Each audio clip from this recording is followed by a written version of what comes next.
Kalau kita ngomongin sepak bola Spanyol di era kemasannya, ada satu nama yang pasti langsung muncul di kepala. David Villa. Tapi, di balik semua gol dan trofi yang gemilang itu, ternyata ada sebuah cerita yang, jauh lebih rumit. Yuk kita bedah perjalanan pahlawan yang satu ini. Dari awal yang sangat sederhana, sampai ke puncak dunia, dan bayangan yang kemudian menyelimuti warisannya. Untuk benar-benar memahami seorang David Villa, kita harus mulai dari satu angka.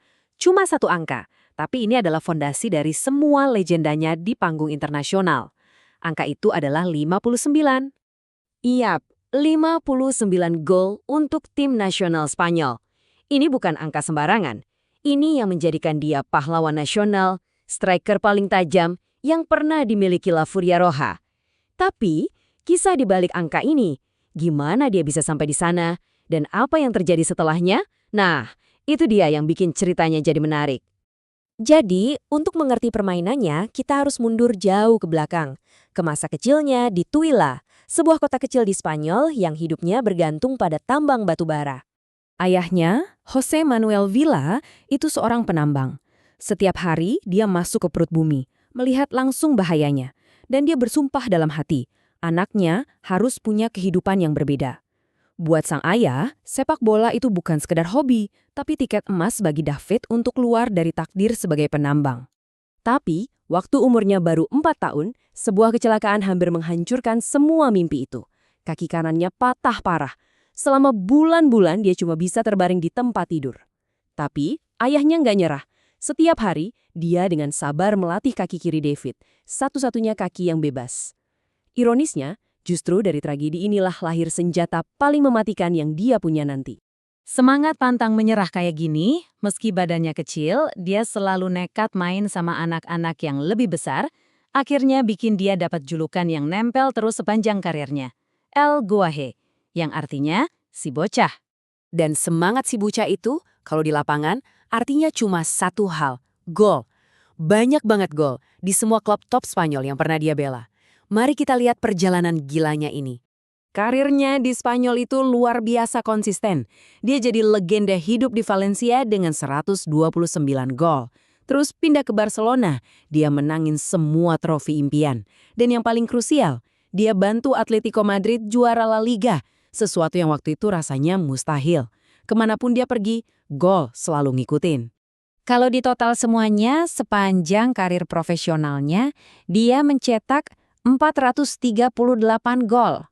Angka yang bikin dia jadi salah satu striker paling produktif di generasinya. Dan gol-gol itu ya pastinya bawa piala. Banyak banget. Kita ngomongin Piala Dunia, Euro, Liga Champions, 3 gelar La Liga. Apapun yang diimpikan sepak bola, Villa pernah memenangkannya. Oke, setelah Eropa ditaklukkan, Villa melakukan sesuatu yang beda. Dia mengambil tantangan baru, membangun sebuah klub sepak bola dari nol di Amerika Serikat. Sebagai wajah dari New York City FC, dia itu lebih dari sekedar pemain. Dia adalah fondasi dan identitas klub itu. Rekrutan pertama, kapten pertama, dia mencetak 80 gol, menang gelar MVP Liga, dan benar-benar jadi raja pertama sepak bola di kota itu. Waktu dia pergi di tahun 2018, pujian datang dari mana-mana.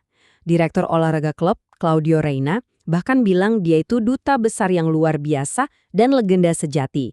Ini nunjukin betapa besarnya dampak dia di sana. Kelihatannya ini adalah akhir yang sempurna untuk seorang legenda kan? Tapi ternyata ceritanya belum selesai. Beberapa tahun kemudian, muncul sisi lain dari kisahnya di New York. Sebuah cerita yang memaksa kita semua melihat lagi warisannya dengan cara yang berbeda. Nah, disinilah ceritanya jadi rumit. Pada tahun 2020, 2 tahun setelah dia meninggalkan klub, perilaku Villa selama di NYFC tiba-tiba jadi sorotan tajam. Dan bukan karena alasan yang bagus. Jadi, ada 2 sisi cerita di sini. Di satu pihak, seorang mantan staf magang bernama Skyler Badillo secara terbuka menuduh Villa melakukan pelecehan berulang kali. Di pihak lain, perwakilan Villa langsung membantah keras semua tuduhan itu, bilang itu semua nggak benar, dan menegaskan Villa sangat kooperatif selama proses investigasi. Klubnya sendiri, NYCFC, melakukan investigasi internal. Hasilnya, mereka mengakui kalau memang ada perilaku yang nggak bisa diterima di dalam klub. Tapi, dalam pernyataan resmi mereka nggak menyebut nama siapapun secara spesifik termasuk David Villa. Ini meninggalkan situasi yang, ya, abu-abu. Oke, jadi setelah semua itu, dan setelah dia resmi gantung sepatu pada tahun 2020, apa yang terjadi sama Villa selanjutnya? Dia tetap berada di dunia sepak bola. Nah, ini yang menarik. Baru-baru ini, dia justru kembali ke salah satu klub tempat dia jadi legenda, Atletico Madrid. Dan di sana, terlepas dari semua kontroversi yang ada, dia disambut lagi seperti pahlawan, dengan peran baru sebagai penasihat dewan direksi. Ini semua meninggalkan kita dengan satu pertanyaan besar yang susah banget dijawab. Gimana cara kita menyeimbangkan kejeniusan seseorang di lapangan dengan tuduhan serius di luar lapangan? Apakah 438 gol bisa menghapus keraguan? Atau jangan-jangan warisan sejati seorang atlet diukur dari hal-hal yang jauh dari gemerlap stadion? Untuk David Villa, si El Guache dari tambang batubara, jawabannya mungkin akan selalu jadi perdebatan.